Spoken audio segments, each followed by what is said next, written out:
Je vous remercie beaucoup pour l'invitation, pour l'occasion aussi de présenter mon ouvrage, L'objet portatif au siècle de lumière.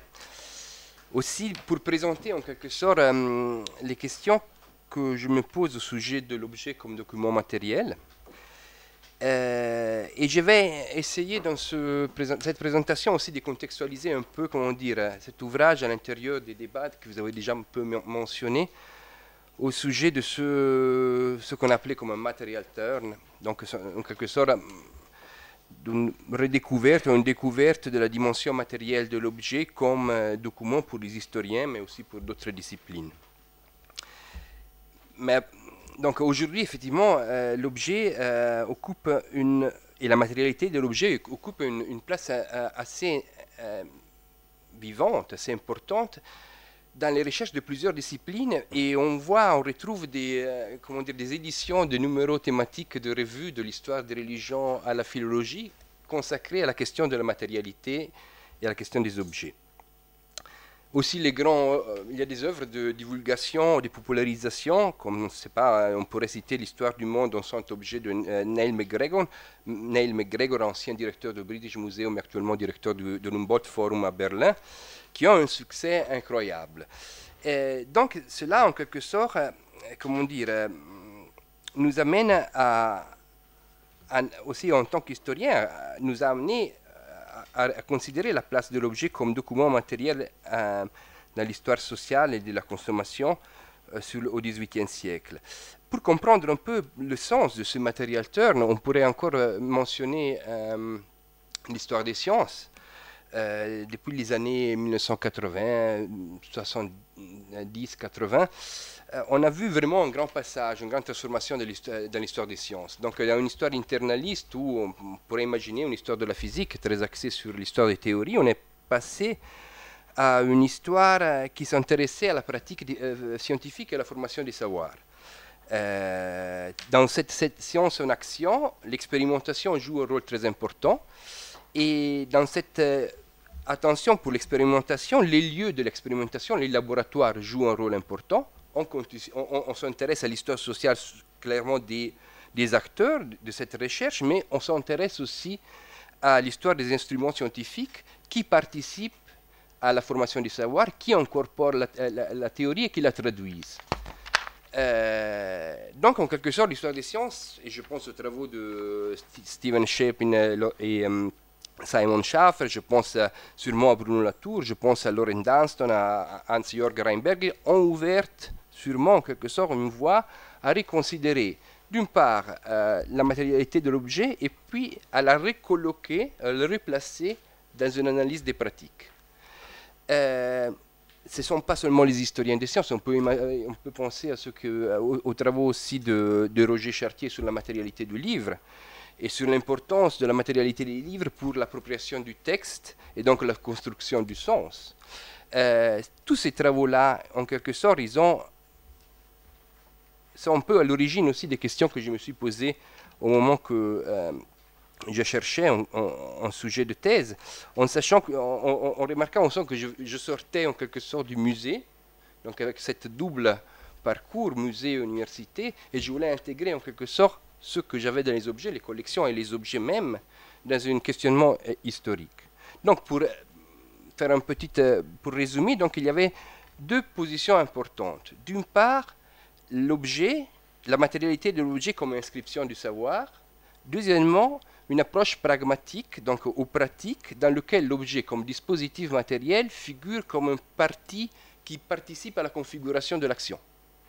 Donc l'objet par rapport à l'action figure comme document matériel pour une archéologie des pratiques, dont il est un reste.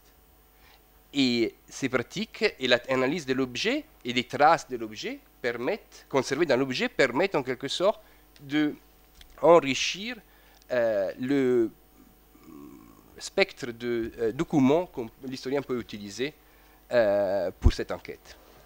Donc ça, c'est un peu, comment dire, une des backgrounds de ce travail. C'est clair que ce travail s'inscrit dans des recherches importantes sur l'histoire de la consommation. Et l'objet, il était effectivement déjà, la culture matérielle était déjà à partir des années 80, à l'intérieur en quelque sorte d'une, comment dire, et d'une redécouverte ou attirer l'attention des historiens. Ben, on pense aux travaux de Daniel Roche en France, les travaux qui vont du peuple de Paris à la culture des apparences, à l'histoire des objets banals. Et puis, on pense aux travaux de Maxime Berg en Angleterre, ou encore de George Orwell, et puis de la génération précédente, les grands ouvrages de Consumption and World of Good. Donc ça, c'est en quelque sorte un peu le contexte dans lequel se développe ma recherche, un contexte plus historiographique. Ce qui était intéressant, c'était de remarquer que Maxime Berg, de citer ce que remarque Maxime Berg dans le Luxury and Pleasure in 18th Century, remarque qu'il y a les historiens, ils sont beaucoup occupés de la culture matérielle dans les dernières 15 ans, remarque, mais très peu ils ont écrit sur la matérialité de l'objet. Là, c'était aussi un constat intéressant. Donc, on voit qu'il y a une consommation, une histoire de la consommation qui s'occupe des régimes matériels, mais pour laquelle, en quelque sorte, l'objet, la matérialité de l'objet joue un rôle peut-être secondaire. Et aussi, il y a dans ce contexte aussi, à mon avis, il y avait aussi une fixation en quelque sorte sur de l'histoire de la consommation et de l'appropriation des biens qui passait à travers sûrement un paradigme important que celui de la distinction de l'apparence, des cultures ostentatoires et des imitations, et donc de la construction symbolique par l'objet des identités sociales. Mais en quelque sorte, cela risquait de dématérialiser l'objet parce que la consommation devenait en quelque sorte comme l'appropriation des signes dans la construction symbolique et dans une sémiotique du social. Ce qui était intéressant, et ce qu'on pouvait en quelque sorte ouvrir, c'était à savoir si on pouvait faire une histoire matérielle, en quelque sorte, de la consommation, en partant du principe que l'appropriation d'un objet socialise aussi des comportements, et donc voir comment, dans le contexte de cette naissance de la consommation, on socialisait de nouvelles manières de faire, des nouvelles formes d'interaction sociale, et voilà. Donc c'est dans ce contexte-là qu'elle s'inscrit. Donc l'objet portatif, c'est, comment dire, c'était un peu un hasard, une rencontre un peu hasardée, un hasard, un croisement d'un coffre-feu, de la découverte d'un coffre-feu démontable dans un musée de Genève et du dictionnaire philosophique portatif de Voltaire qui apportait un peu cette idée. Mais ce qui m'intéressait dans l'objet portatif, c'était, et maintenant je vous donne aussi la définition, c'est important de le définir au début de cette présentation, l'objet portatif en quelque sorte permettait de croiser une forme matérielle et des usages. Alors, ce que j'entends pour objet portatif, j'entends un objet dont les formes matérielles présentent des systèmes de contraction et de démontage qui permettent de réduire le volume et qui sont fabriqués avec des matériaux légers.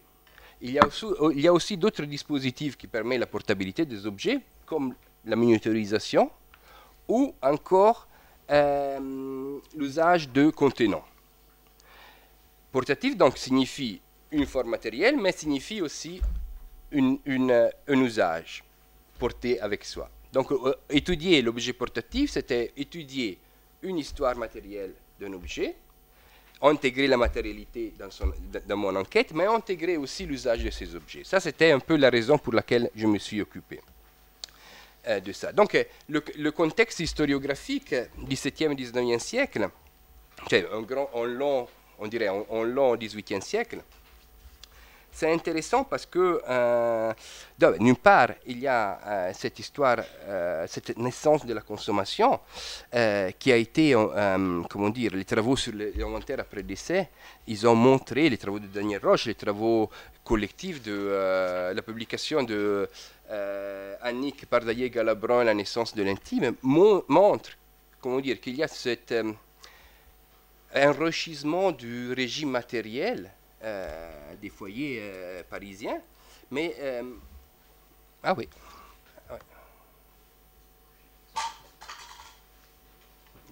il n'est pas là, il n'est plus là. Non, Ok, il y a un enrichissement du régime matériel, mais cela s'inscrit, comment dire, aussi dans une essence, d'une part, d'une activité d'invention, d'innovation des artisans qui sont acteurs, en quelque sorte, de ce naissance de la consommation, qui a été étudié, vous l'avez dit, par Liliane Heller-Pérez, Natacha Coquery, Catherine Lanoé, Marie Thébault-Sauget, pour faire quelques exemples.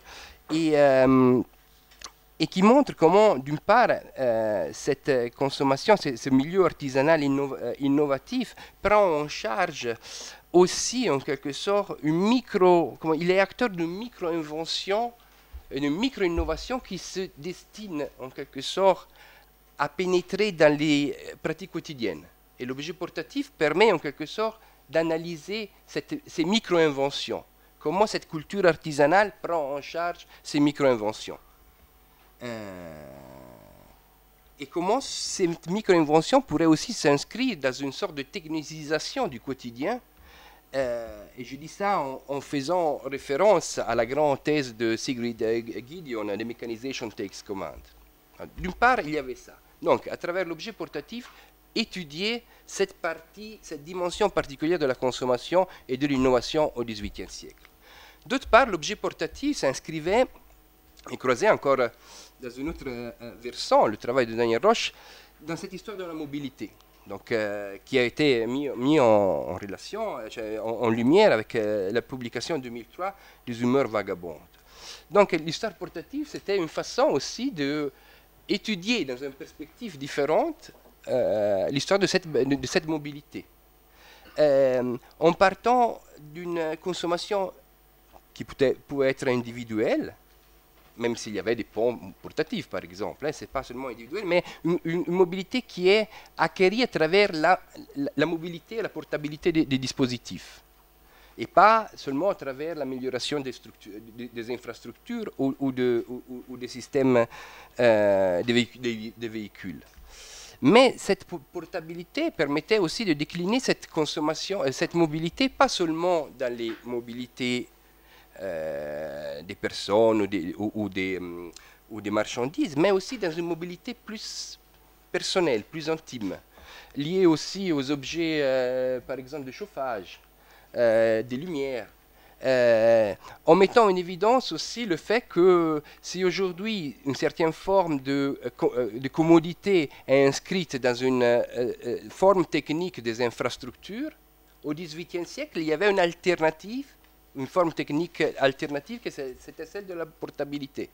Aujourd'hui, la lumière, le gaz, c'est distribué par des réseaux. Au XVIIIe siècle, c'était la portabilité. Réseau, portabilité, c'était deux formes, deux systèmes techniques qui entrent aujourd'hui encore en tension. Donc voilà ce qui, comment dire, d'un point de vue des problématiques générales, pouvait ouvrir en quelque sorte l'objet portatif. D'un point de vue des archives, pour faire cela, et vu ma sensibilité en quelque sorte envers l'objet matériel, je suis parti des collections des musées. Donc j'ai établi une base de données à partir des collections des musées et puis de la littérature de consommation et d'invention du XVIIIe siècle. Les revues qu'on connaît très bien, l'almanach Souvert, l'avant-coureur, les annonces, affiches et avis divers, où les inventeurs publient, et les artisans publient leurs nouveautés. Et où on trouve assez souvent des objets portatifs. Puis, j'ai mobilisé le canon de la littérature technique, et puis tous les fonds liés aux archives des inventions, la série F12, mais aussi les archives de l'Académie des sciences, les archives du Conservatoire national des arts et métiers, la Société d'encouragement pour l'industrie nationale. Et puis aussi, évidemment, les archives techniques de l'armée avant-scène. Ce que je n'ai pas fait, c'est que je n'ai pas consulté les inventaires après décès, les livres de comptes, les dossiers de faillite. Donc, tous ces archives qui ont, comment dire, donné des études très importantes et significatives sur la culture matérielle et sur la consommation au XVIIIe siècle. Pourquoi je n'ai pas fait ça? Parce que d'une part, c'était très très difficile et incertain de pouvoir localiser des objets portatifs dans ces listes d'objets. Le risque vraiment, c'était de faire des dépouillements pour trouver quelques traces.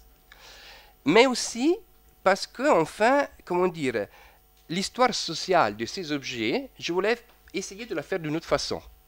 Donc, pas en mobilisant des critères sociographiques comme l'âge, le genre, le revenu, éventuellement aussi topographique, l'endroit où on retrouve les objets. Je voulais le faire à travers les autres catégories qui sont le corps, l'espace et le regard, et que je vais vous expliquer après. On fait toujours aussi au cours de nos travaux des jolies découvertes, et moi j'ai fait une découverte, j'ai pas découvert, dans le sens que c'est bien connu par les historiens des instruments musicaux, mais c'est ce monsieur Jean Marius, c'est un inventeur du début du XVIIIe siècle, qui est un spécialiste des objets portatifs. Il fabrique, il conçoit et fabrique ces clavecins de voyage, dont 5 exemplaires sont encore conservés, mais il fait aussi des parapluies et des tentes et des pavillons de voyage.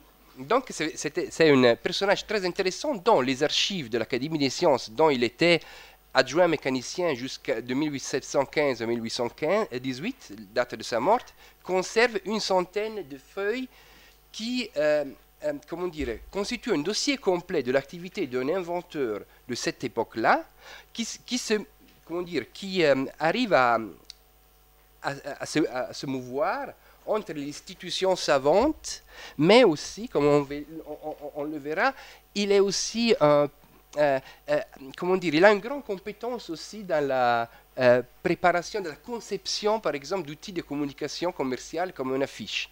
Et là, nous avons, je vais en parler après, nous avons un exemple extraordinaire de comment un inventeur pouvait, en quelque sorte, concevoir la mise en page de son affiche en choisissant aussi, par exemple, les caractères de son italique, comme ça. Donc, en montrant une grande conscience de ces outils-là. Donc, à partir de cette base de données et de ces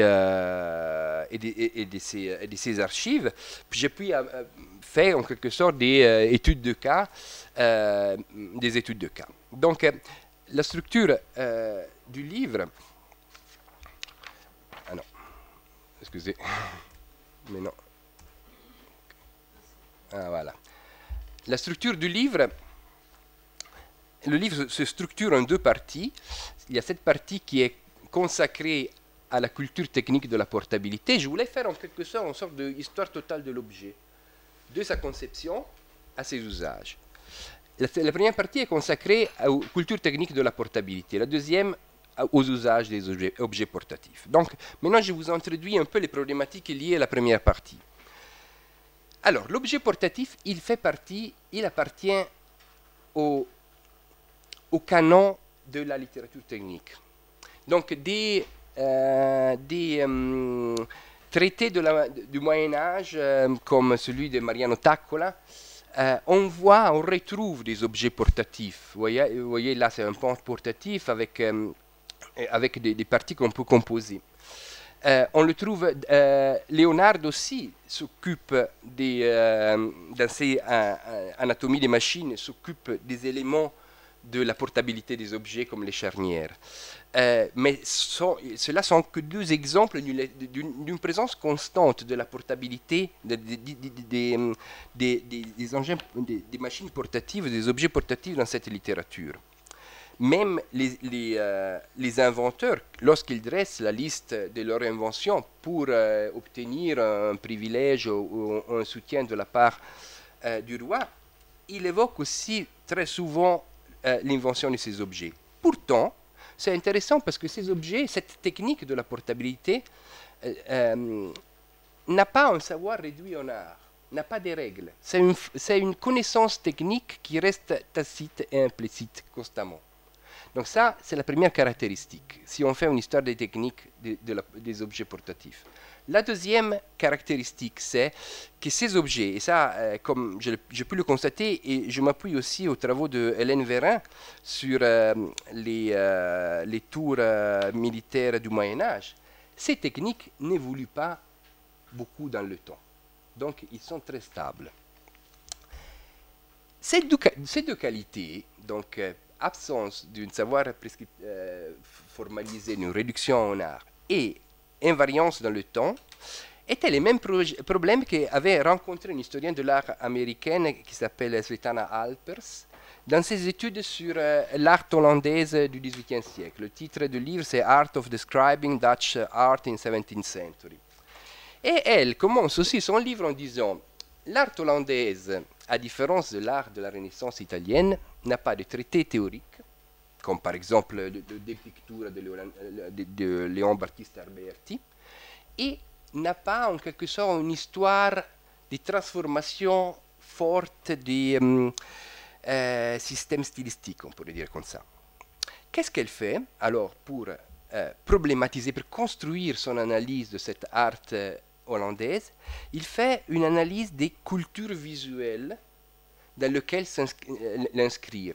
Et donc, il va s'occuper des instruments d'optique, elle va s'occuper d'autres aspects concernant la question de la description. Moi, j'avais un problème qui était analogue. Je n'avais pas de savoir prescriptif, je n'avais pas de transformation dans le temps. Et aussi, moi aussi, en quelque sorte, je décide de faire de cette histoire, d'utiliser cette approche des cultures techniques. Ça veut dire recolloquer l'objet portatif à l'intérieur d'une série de champs dans lesquels rechercher les savoirs qui ne sont pas formalisés, inhérents au savoir-faire, aux compétences nécessaires à les fabriquer. Et donc voilà que si on reprend cette partie-là, première partie sur laquelle je vais revenir un peu plus in extenso après, question de la forme matérielle de la portabilité, la question des matériaux, la circulation du savoir, les savoirs et les savoir-faire des artisans et des inventeurs, les modes de fabrication de l'objet et l'examen d'objets portatifs.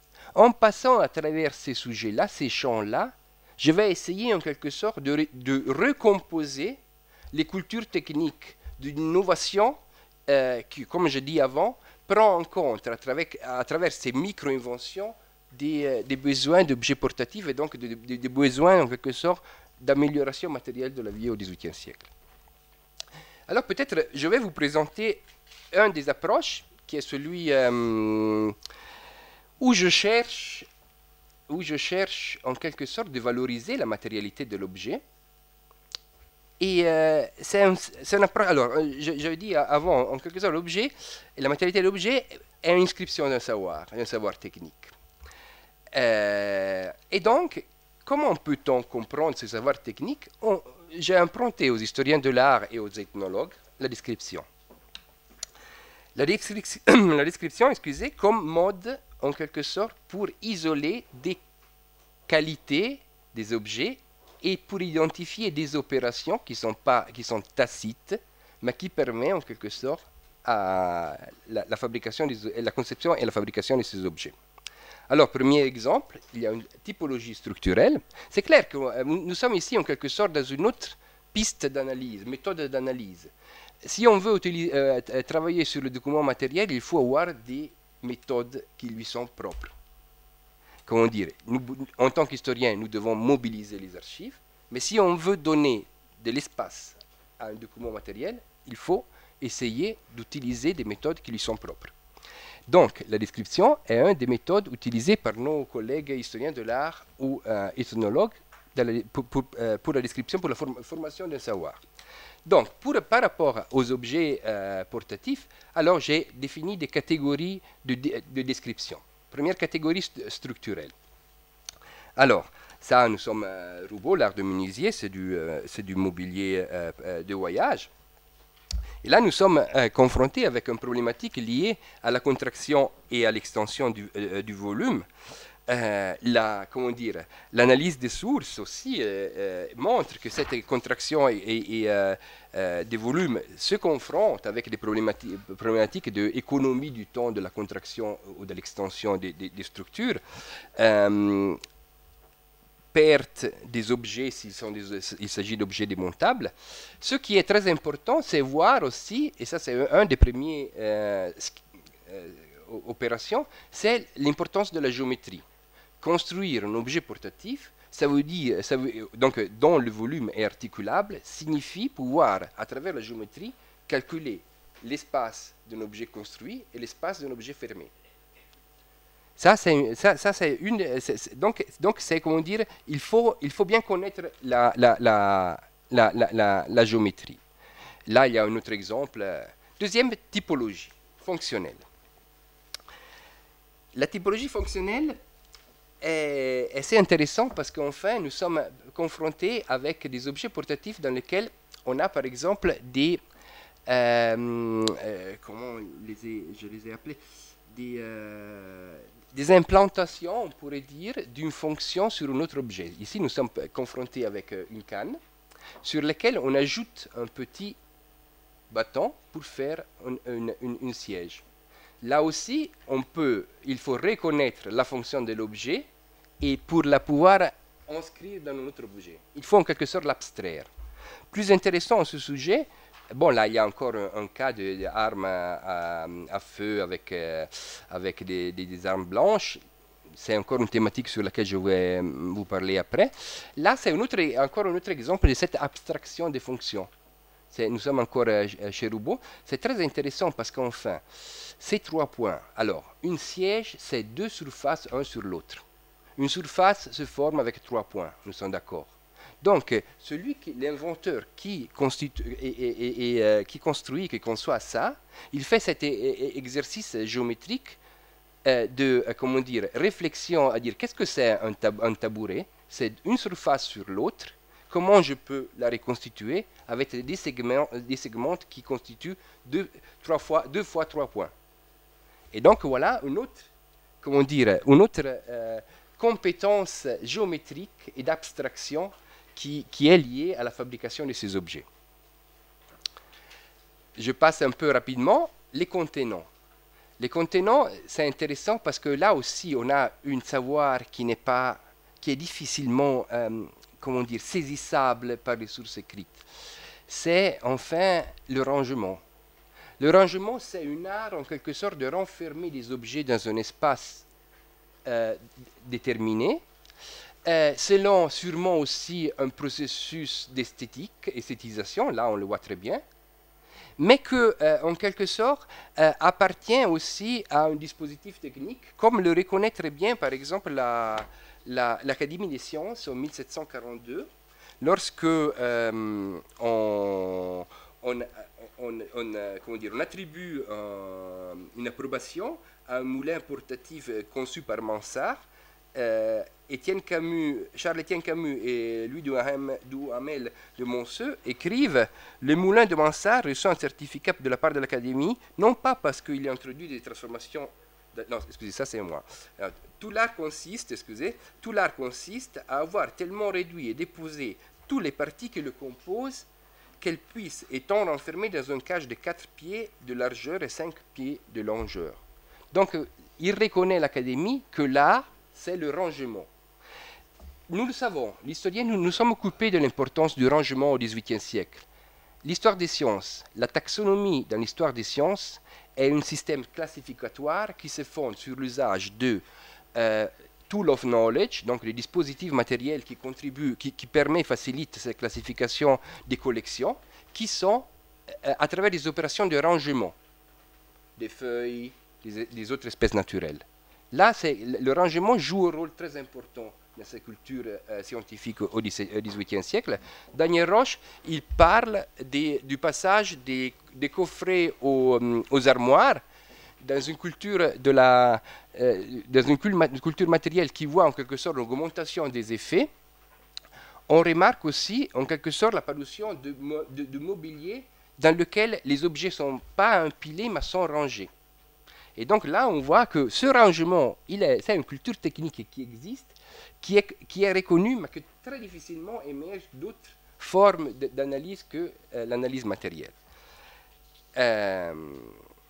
Dernier exemple, comment résout-on des problèmes techniques comme le portage, pas seulement à travers une opération géométrique, mais à travers une opération analogique. Ça veut dire qu'on emprunte des formes matérielles qui présentent des performativités dans le portage et on les utilise pour rendre un objet portatif. La forme du codex, c'est à ce sujet exemplaire. Et on retrouve au XVIIIe siècle beaucoup d'objets en forme de livre. La chose intéressante, c'est clair que ça fait partie un peu aussi d'un jeu des tablettiers comme ça. Il y a une dimension sûrement de jeu et de la mode, mais on voit très souvent l'importance de l'objet portatif dans la définition des dispositifs portatifs. On voit l'importance du livre dans la définition des objets portatifs lorsqu'on lit dans les annonces ou dans la revue, dans la littérature technique. Il a fabriqué un clavecin, il a le format d'un objet, d'une Bible, par exemple. Il a construit un cabinet de minéralogie, il a un format in octavo. Pourquoi c'est ça important? Parce qu'en quelque sorte, les in octavo, malgré tout, sont assez standardisés comme forme. C'est clair que entre Amsterdam et Venise, il y a une différence. Mais c'est quand même, les gens arrivent en quelque sorte à les reconnaître dans une période où les volumes sont très difficiles à définir et à qualifier. Et donc le livre, c'est très important parce que, en quelque sorte, c'est un format standard qui permet de communiquer. Et donc, cela, on le retrouve aussi, en quelque sorte, dans le dispositif technique lié à ces objets portatifs. Voilà, donc là, encore des exemples. C'est clair que pour revenir au plan, après avoir isolé ces savoirs, je me suis occupé des matériaux légers et d'identifier d'autres particularités caractéristiques de ces techniques, de ces cultures techniques de la portabilité.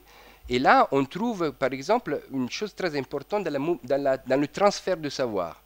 Alors, pour ce qui concerne les matériaux légers, c'est très difficile aussi de retrouver des informations, sinon toujours à travers l'analyse de l'objet. Et là, on découvre on essaie d'utiliser le papier mâché pour fabriquer des objets portatifs, donc des objets dont le poids doit être réduit. Ce système, en quelque sorte, de transfert de savoir, c'est très intéressant parce qu'on voit des gens comme le chevalier de Montfort, dans les années 1770, qui fabrique des vernis. Il est un ingénieur, il sera ingénieur du duc d'Orléans. Il conçoit des vernis qui vend ou qui adresse, on dirait plutôt adresse, à des artisans impliqués dans la fabrication des accessoires. C'est un vernis très apprécié par les éventaillistes, par les tablettiers, comme ça. Mais ce qu'il fait encore, et ce qui est très intéressant, qu'il développe un carton-pierre pour des cabinets, des salons portatifs, des meubles d'appartement, et même pour un carrosse. Là encore, on voit en quelque sorte qu'il y a un transfert de compétences et de savoir du milieu des objets, des accessoires, à une culture de la portabilité. Ces circulations, on le voit aussi, ces disséminations des savoirs, on les voit aussi, par exemple, pour ce qui concerne les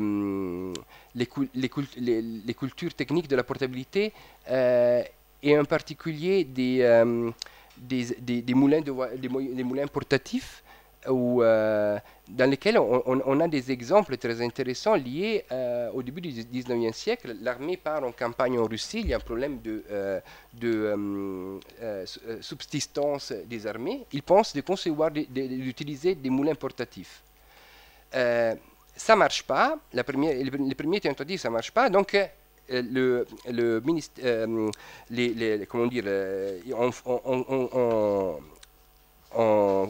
on crée une commission technique qui est chargée de rassembler tous les exemples de moulins portatifs. Qu'est-ce qu'on fait? On choisit un moulin portatif utilisé dans les campagnes du Morbihan, utilisé lorsqu'il y a des problèmes, par exemple, d'eau ou des problèmes de transport aussi. On emprunte ce mobilier portatif, ce moulin portatif, on l'améliore en substituant le bois avec du fer, et puis on l'utilise pour l'armée. Quelques années après, les préfets, ils écrivent au ministère de l'armée, de la guerre, pour demander de réutiliser aux campagnes ces dispositifs portatifs. Cet exemple, c'est un des exemples que j'ai fait dans cette partie, ça montre que la diffusion, il y a une dissémination des cultures techniques de la portabilité, des campagnes où on le retrouve aussi dans les populations nomades, dans l'armée. Et il y a des acteurs qui permettent en quelque sorte cette mobilité, d'activer cette mobilité des compétences techniques. Ça, c'est une autre caractéristique. Quand on fait puis l'analyse des savoirs et des savoir-faire des inventeurs d'objets portatifs, donc il faut toujours penser, j'ai constitué ma base de données. À partir de ma base de données d'objets portatifs, j'ai retrouvé des inventeurs.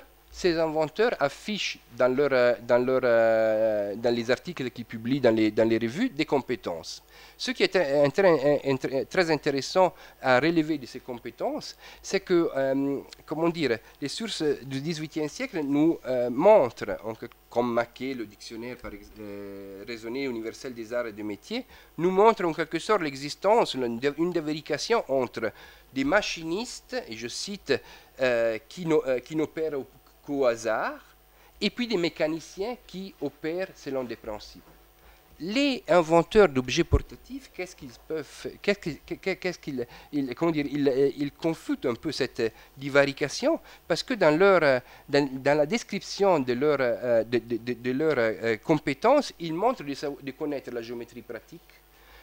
Ils savent construire des modèles, donc ils connaissent les lois de proportion, ils font du dessin, et ils se posent en quelque sorte comme intermédiaire idéal en construisant des passerelles entre les savants et les artisans, et en quelque sorte répond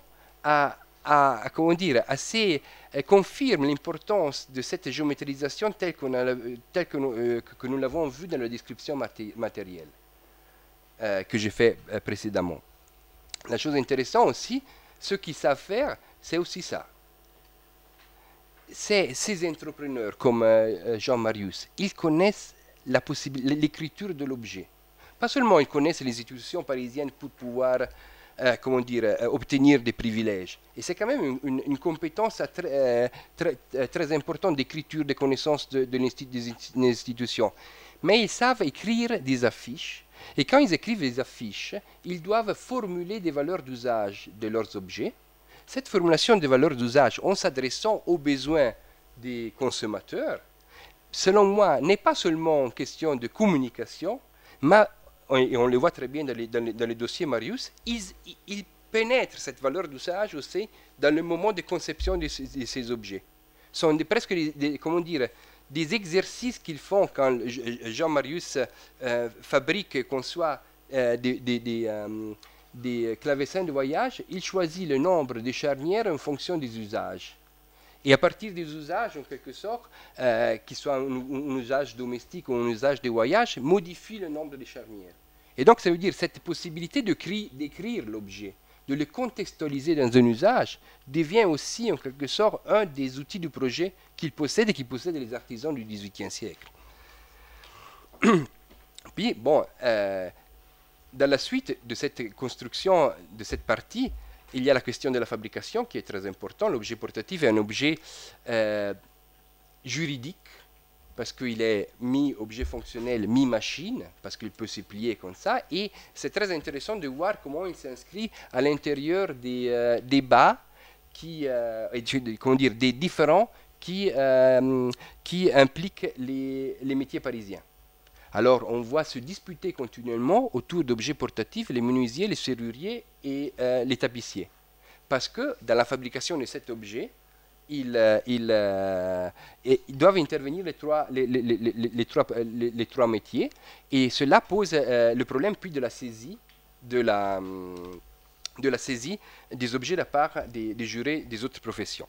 Et donc savoir qui a le droit en quelque sorte de le vendre. Donc à travers cette activité de fabrication qui est une circulation, une composition de compétences, on trouve aussi une activité juridique de définition des droits de production qui nous permet en quelque sorte de retrouver encore des informations liées à ces cultures techniques de la portabilité et à une, comme je disais, à une formalisation. Formalisation qui émerge lentement aussi des expertises des savants des académies des sciences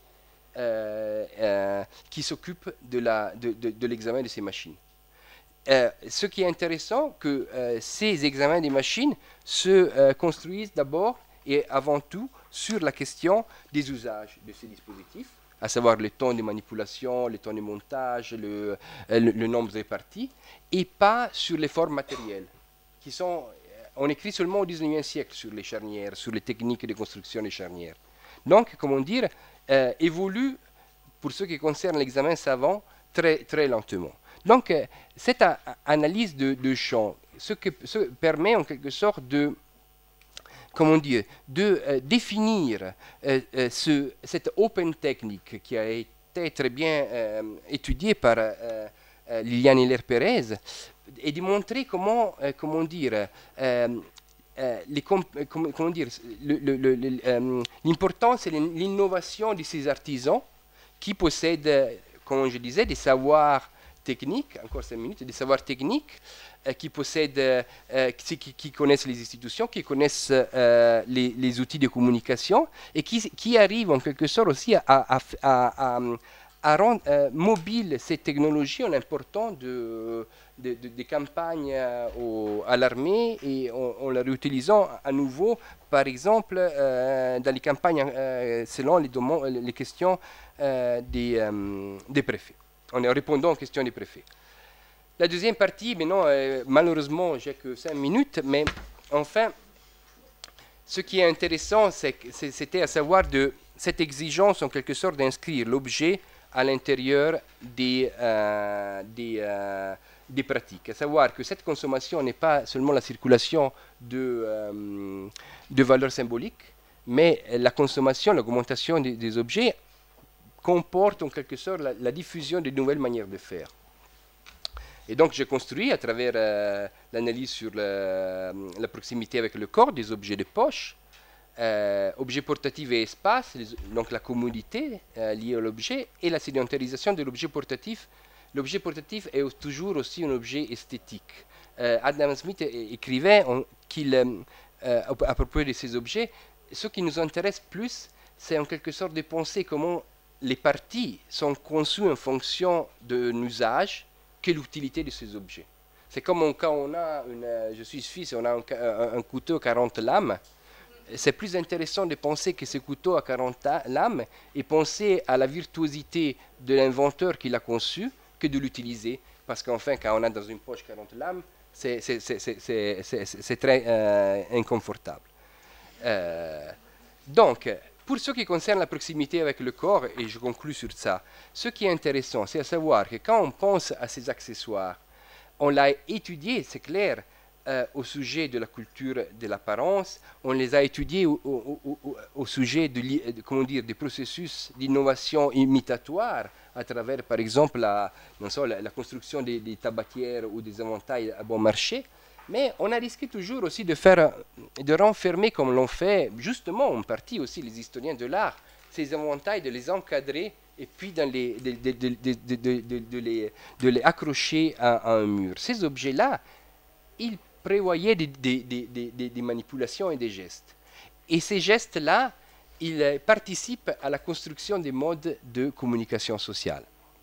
Et alors, si on pense, et ça c'est avec le dernier exemple que je vous fais, à la communication sociale qui est établie entre les lorgnettes et les éventails au XVIIIe siècle. Donc, je vais citer Louis-Sébastien Mercier qui, dans son tableau de Paris, Il écrit Paris est plein de ces lorgneurs impitoyables qui se plantent devant vous et fixent sur votre personne des yeux immobiles et assurés. Cette coutume ne passe plus pour indécente à force d'être commune. Les femmes ne s'enfoncent pas pourvu que cela arrive au spectacle et aux promenades, mais s'il s'avisoit de les regarder ainsi dans un cercle, le lorgneur serait taxé d'insolence et traité comme impoli. Donc le regard instrumental est à l'origine d'une sorte de paroxysme de la discipline du corps héritée de la société du cours. L'objet optique intensifie le regard et prévoit des conséquences la pression sociale sur l'individu, qui doit en retour accentuer la maîtrise de soi afin de garder intact l'écran de l'apparence. L'usage de la lorgnette contribue aussi à renforcer la distinction entre une sphère publique où ce regard est toléré et une sphère privée où il n'est jamais admis, accentuant ainsi les transformations qui marquent le déclin du monopole des apparences sur les pratiques de socialisation. D'autres documents laissent entrevoir la proximité de ces interactions, parmi lesquelles l'éventail trouve une place à côté de la lorgnette. L'éventail protège en effet du regard indiscret du lorgneur en donnant vie en même temps au jeu de communication. Madame du Bocage, dans sa lettre de Madame sur les spectacles, expressivement sur l'opérato comique, se plaint de la fronterie de 20 lunettes qui la braquent alors qu'elle vient d'entrer dans sa loge. J'entrais dans ma loge, à peine que je fus assise, j'aperçus 20 lunettes braquées contre moi. J'avais bien vu quelquefois Lorgnier à la comédie et à l'opéra, mais ce n'était pas avec cette affronterie-là. On se servait d'un éventail et d'un chapeau pour être point aperçu. Ce genre de communication entre la lorgnette et l'éventail est l'origine de son hybridation. Et ça, c'est le dernier objet dont je vous parle. Excusez. Voilà. Une pièce française de la fin du XVIIIe siècle offre un exemple de l'incrustation du lorgnette sur le bâton de cet accessoire. La description d'un éventail à lunettes publié dans le dictionnaire de l'industrie de la fin du siècle, du XVIIIe siècle, nous permet de saisir l'intérêt de cet objet multifonctionnel. La curiosité, je cite, la curiosité étant à peu près égale dans les deux sexes, et les femmes aimant presque autant que nous approcher d'elles les objets intéressants, on a imaginé de nos jours les moyens de satisfaire ce désir sans blesser la modestie. On a enchâssé dans les mètres bruns d'un éventail une lorgnette dont les dames peuvent faire usage sans se compromettre et qui forme une espèce de contre-batterie qu'elles peuvent opposer aux lorgnettes indiscrètes de nos petits maîtres. La présentation de cet accessoire explicite les conventions sociales qui règlent le rôle des femmes dans ce genre de sociabilité. En combinant la lorgnette à l'éventail, on respecte en effet l'exigence de modestie de la femme à laquelle la littérature pédagogique prescrit la contenance du regard, tout en lui permettant de participer à travers un instrument optique dissimulé à ce jeu social. L'objet assimile et diffuse donc la norme sociale en découpant en même temps de nouveaux espaces de liberté. Dans une société où le regard joue un rôle régulateur, la lorgnette et l'éventail introduisent donc une sorte d'aisance qui découle de l'objet même, dont la matérialité contribue à la mise en forme de nouvelles interactions sociales. Le dispositif matériel diminue en quelque sorte l'intensité de la contrainte et de la convenance sur le corps. Lorsque l'individu utilise son accessoire comme l'éventail et la lorgnette, il accomplit des gestes incorporés à cet objet qui lui permet de s'affranchir des contraintes réglant son comportement, qui sont établis par un autre ordre technique, celui de la discipline du corps, dictée par l'étiquette. Si la convenance impose donc à la femme une discipline du regard, l'usage de l'éventail lorgnette la décharge d'une partie de sa responsabilité de ce geste qui est programmé par l'objet même. En suivant l'analyse de Bruno Latour à propos de la médiation technique, on pourrait donc alors affirmer que la femme lorgnon partage la responsabilité avec la lorgnette, autre actant de cette action. Dans cette perspective, il me semble donc que la diffusion des menus accessoires déplace les techniques de contrainte du corps, du politique, donc de la société de cours, au matériel, en créant dans cette transition un espace pour de nouvelles modalités expressives de l'individu. Il est très intéressant de voir que ces éventails, ces lorgnettes, ils vont devenir des supports des messages politiques. ce n'est pas seulement donc la discipline étudiée par Norbert Elias et Michel Foucault qui règle le comportement de l'individu, mais c'est aussi l'accessoire dont la multiplication à partir de la naissance de la consommation au XVIIIe siècle contribue à diffuser de nouveaux modes d'interaction sociale. Et donc c'est ça en quelque sorte la leçon qu'on peut utiliser de ces objets. Il faut en quelque sorte les sortir de leur cadre. C'est clair qu'ils ont ces éventails comment dire, des décorations très jolies, très importantes pour l'histoire de l'art, mais il faut aussi apprendre, je pense, à les sortir de leur cadre et voir comment leur manipulation donne forme à des pratiques d'interaction sociale qui sont en quelque sorte aussi intéressantes pour l'étude de l'histoire sociale. Voilà, merci beaucoup.